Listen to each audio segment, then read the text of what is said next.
I was growing up, not sure about what I wanted to do, the person who became most compelling to me was Julia Ward Howe, who was my great-great-great-grandmother. And she was also the author of the Battle Hymn of the Republic.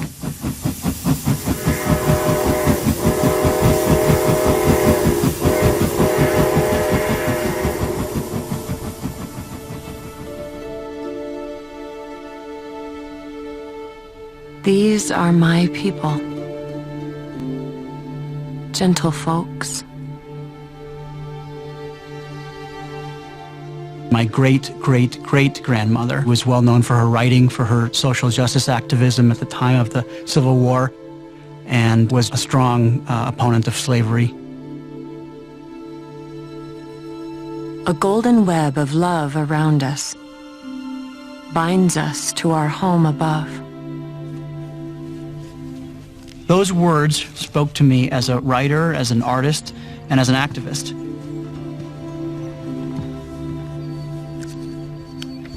In 1861, I was invited to Washington by President Lincoln to be part of a commission that was looking into treatment of Union soldiers.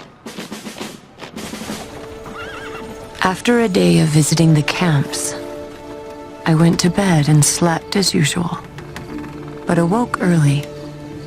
A feeling of discouragement came over me as I thought of the women whose sons or husbands were fighting, and of those who languished in the prisons.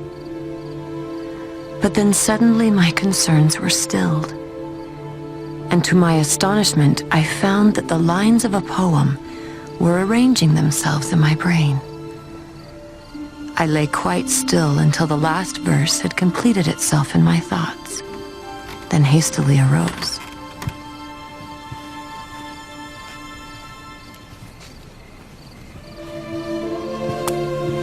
I searched for an old stubble of pencil and began to scrawl the lines, almost without thinking.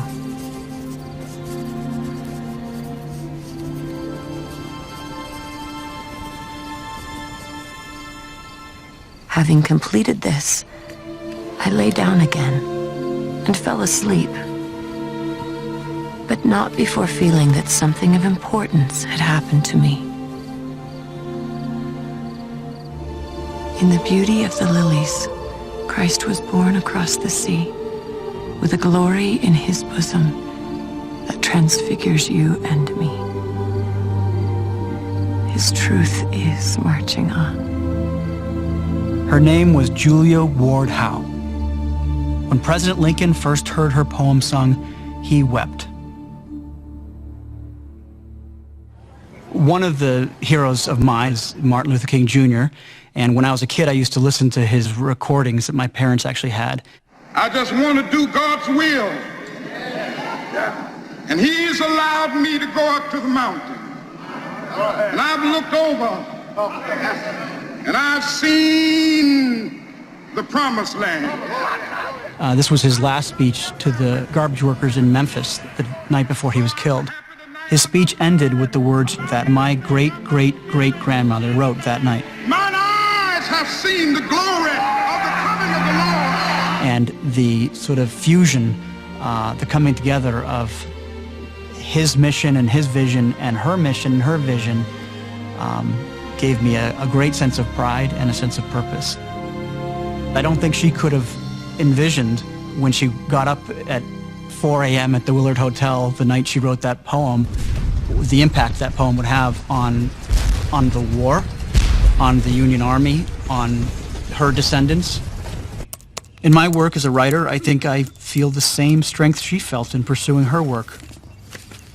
I feel a spiritual connection to her.